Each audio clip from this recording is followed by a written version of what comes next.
उन्होंने बोला है कि भारत को 25 साल के अंदर पूरी तरीके से डेवलप्ड कंट्री बनाना है। तो मोदी जी ने क्या करा कि लाल किले की प्राचीर में खड़े होकर रोड मैप दिया है एक। पहले हमें समझना पड़ेगा उन्होंने बोला क्या है।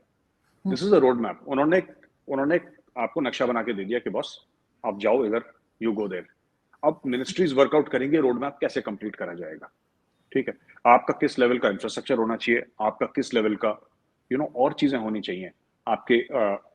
क्या आप जो मेडिकल सहूलियात हैं वो आवाम को आप फराम कर सकते हैं कि नहीं कर सकते, एजुकेशन का क्या मामला है आपका, आपकी इकोनॉमी का क्या मामला है।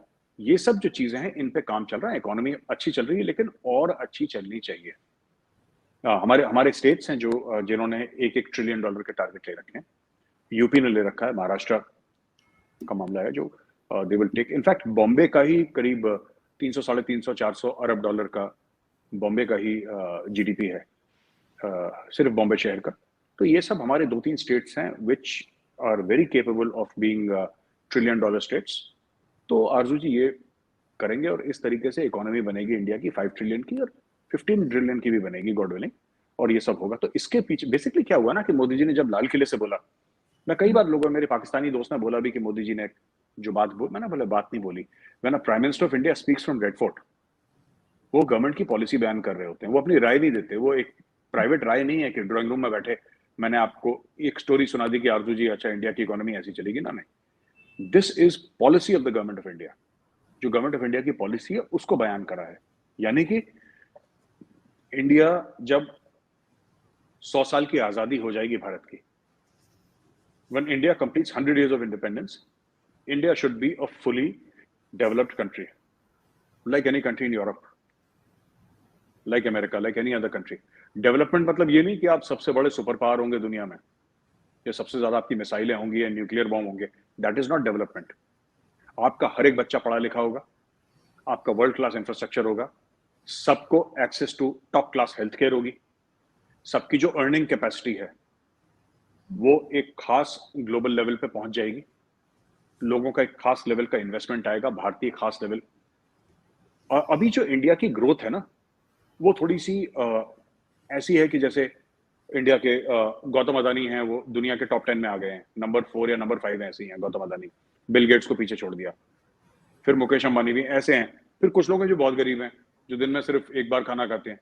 ये इसको हमने मैनेज करना है किसी तरीके से ना, कि जो अमीर हैं वो तो अमीर बने ही, लेकिन जो गरीब हैं उनको भी ऊपर लाया जाए। तो इसके लिए कई सारी पॉलिसीज हैं जो सरकार लेकर आ रही है, और मुझे लगता है हो जाएगा। मुझे लगता है 25 साल से पहले हो जाएगा ये, बट मोदी जी ने 25 साल का दिया है, बट मुझे लगता है 25 साल से पहले हो जाएगा, कर देंगे ये लोग। एटलीस्ट सोचा तो उन्होंने, कम से कम सोच तो रहे हैं वो कि इस तरह से होना चाहिए। तो कहा जाता है जो आरजू सोचते आरजू हैं जी वो हो जाता नहीं नहीं, आरजू जी सोचना वोचना नहीं है इनका।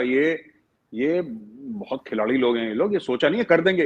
मैं आपको बता रहा हूँ, मोदी जी ठीक है, मोदी जी इसमें सक्सेशन प्लानिंग होगी कि मोदी जी के बाद कौन प्रधानमंत्री बनेगा देश का, कौन अगला फाइनेंस मिनिस्टर बनेगा, हमारी क्या पॉलिसीज होंगी। ये पूरा एक इकोसिस्टम है जो तैयार करा जा रहा है भारत में। इट्स नॉट जस्ट कि उन्होंने सिर्फ सोच के बोल दिया क्योंकि उनको 15 अगस्त को कुछ तो बोलना था, तो चलो बोल देते हैं, चलो मजा आएगा एक चीज। नहीं, इसके पीछे मैं बता रहा हूं, स्पीच के पीछे एक पूरे साल की तैयारी होगी, और इसके ऊपर काम ऑलरेडी चल चुका है। इतना मुझे पता है क्या काम है, this I don't know, but they have already started actively working on it. ये मैं बता रहा हूं, ये कर भी देंगे ये लोग, ये कर देंगे। मोदी जी ने आह्वान दे दिया ना, लोग लग जाएंगे पीछे। मैं बता रहा हूँ इसके, इसको कर देंगे। नहीं, बिल्कुल होना चाहिए, और ज़ाहिर है कि एज़ अ पाकिस्तानी यहाँ के लोगों को भी अच्छा ही लगेगा। लेकिन एक चीज़ और लास्ट में मेजर साहब पूछना चाहूँगी, और वो ये कि अमेरिका के बारे में भी ये कहा जा रहा है कि वहाँ के हालात भी ठीक नहीं है, उनकी अपनी भी जो इकोनॉमी है वो भी ख़राब हो रही है, सिविल वॉर जैसा एक वहाँ पे भी कुछ खतरा है हो जाने का।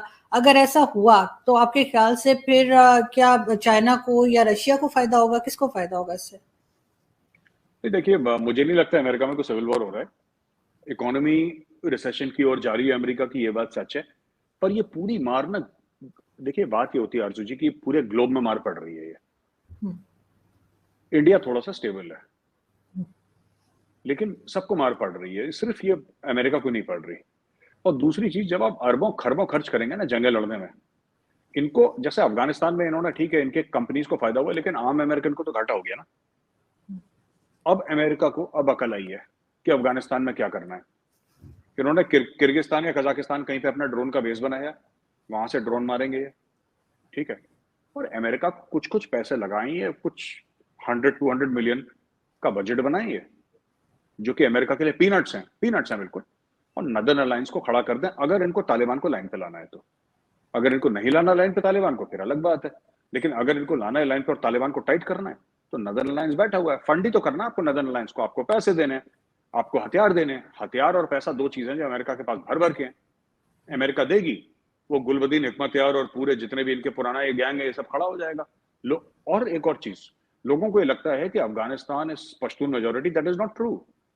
वहां पे हजारा हैं, वहां पे उज्बेक हैं, वहां पे आपके ताजिक हैं, वहां पे बलोच हैं, वहां पे कई और जो कम्युनिटीज हैं जो कि पश्तून के अलावा वहां पे हैं, and they can all find identification under the banner of the Netherlands. खासतौर से जो ताजिक हैं, नदरलैंड्स वाले हैं ही ताजिक को। तो ये चीज है, जिस दिन अमेरिका चाहेगा अमेरिका ये कर देगा। ज्यादा पैसा भी नहीं खर्च करना, खुद अपने बंदे मत उतारो। अफगानिस्तान में हथियार है, लोग हैं जो लड़ना चाहते हैं,